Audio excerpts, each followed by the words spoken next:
A soft plastic part may be one of the most important safety devices on the wheel of a 40-ton truck. If you're a truck driver, this piece of plastic could save your life. This is new to the US market. It's called a lug nut indicator. Big fleets are using them, and you should too. That sounds impossible because plastic shouldn't be protecting something held together by massive steel wheel nuts.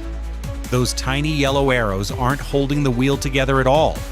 They're there to warn drivers about a deadly problem long before it becomes a highway disaster. Welcome to Simple Why. Let's find out what those strange plastic arrows on truck wheels are really for. Those plastic arrows are there to help drivers spot loose wheel nuts before they can lead to a wheel-off disaster. How can a piece of soft plastic do something that massive steel hardware can't? The answer starts with a problem that begins almost invisibly. A single truck wheel can weigh close to 100 kilograms. If it separates from a 40-ton truck traveling at highway speed, it doesn't simply bounce onto the shoulder. It becomes a rolling cannonball capable of crushing a passenger car in its path. Fortunately, wheels don't suddenly fall off. The danger begins much earlier. A wheel nut usually loosens by only a few degrees at a time as vibration, heavy loads, and thousands of kilometers gradually work against it. The movement is so small that staring directly at the steel nuts tells you almost nothing. So engineers stopped trying to make drivers watch the nuts. Instead, they created a visual pattern that's impossible to miss. Each plastic indicator is rotated so that all the arrows line up in a neat pattern around the wheel. As long as every wheel nut stays tight, the pattern never changes. One quick glance is enough. If even one wheel nut rotates slightly, its arrow moves with it, breaking the symmetry and immediately drawing the driver's attention. That simple idea turns what could be a 15 to 20-minute inspection with a torque wrench into a visual check that takes only about 3 seconds during a routine walk-around inspection. So if electronic monitoring systems already exist, why do so many trucking companies still rely on molded plastic? Because the fastest warning doesn't need electricity, no batteries, no wiring, no sensor. Every wheel can be checked in seconds. Some models even hide one more surprise. They're manufactured from a special polymer that begins to deform at around 125 degrees Celsius. If a seized brake or failing wheel bearing generates excessive heat, the indicator can soften or lose its shape. It gives drivers an early visual warning that something inside the wheel assembly is overheating before anyone reaches out to touch dangerously hot metal. The idea dates back to 1990, when British engineer Mike Maracino of Checkpoint Safety introduced one of the first commercial wheel nut indicators. By then, the trucking industry had already seen thousands of wheel-off incidents caused by loose wheel nuts that went unnoticed. His solution was a simple visual language the human brain could understand almost instantly. The next time you walk past a bus or a heavy truck, those bright yellow arrows won't look like cheap pieces of plastic anymore. You'll see them for what they really are, one of the simplest early warning systems ever designed, quietly helping drivers notice danger before a wheel ever has the chance to come off. Those plastic arrows solve one hidden safety problem. But if you look at the front wheels of many buses and heavy trucks, you'll notice another strange feature hangs much lower. Behind almost every heavy truck hangs a giant sheet of rubber. It isn't there to keep the truck clean. So why is it there? Those giant rubber mud flaps hanging behind a heavy truck's wheels were never designed to keep the truck clean.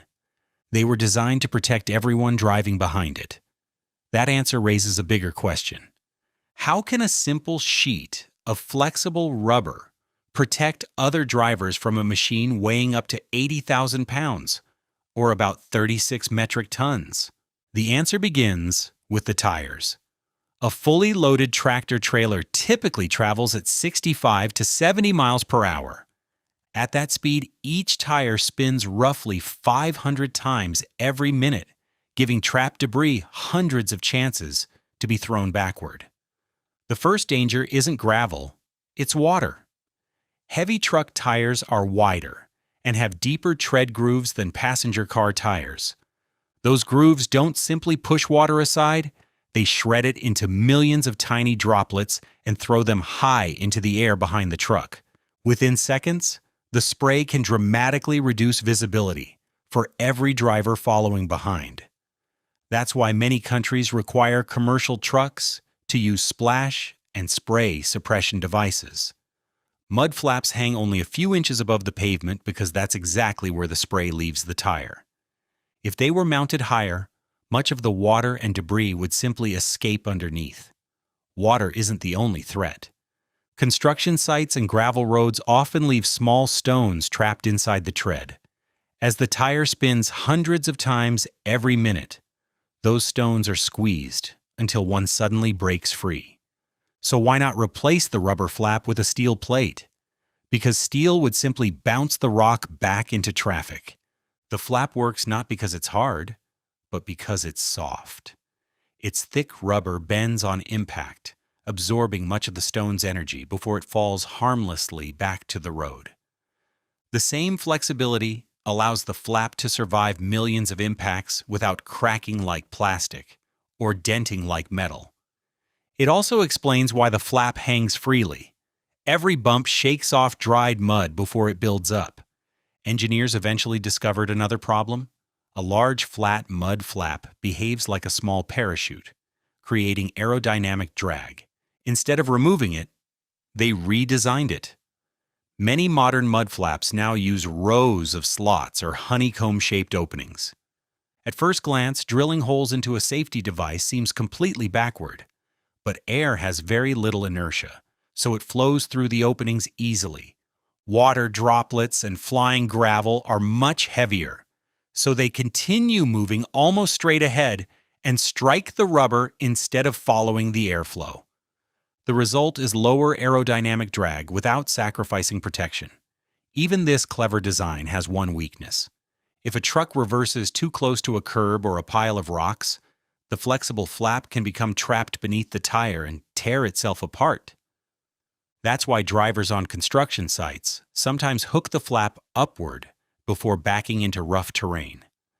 The next time you're behind a heavy truck, those rubber flaps won't look ordinary anymore. They're quietly collapsing clouds of spray, absorbing flying debris, and protecting people who may never even notice they're there.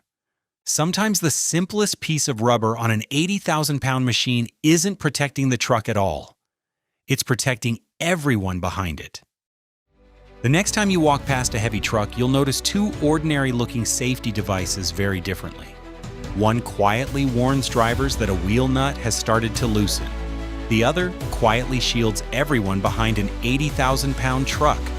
If you enjoyed this episode of Simple Why, don't forget to like, subscribe, and we'll see you in the next one.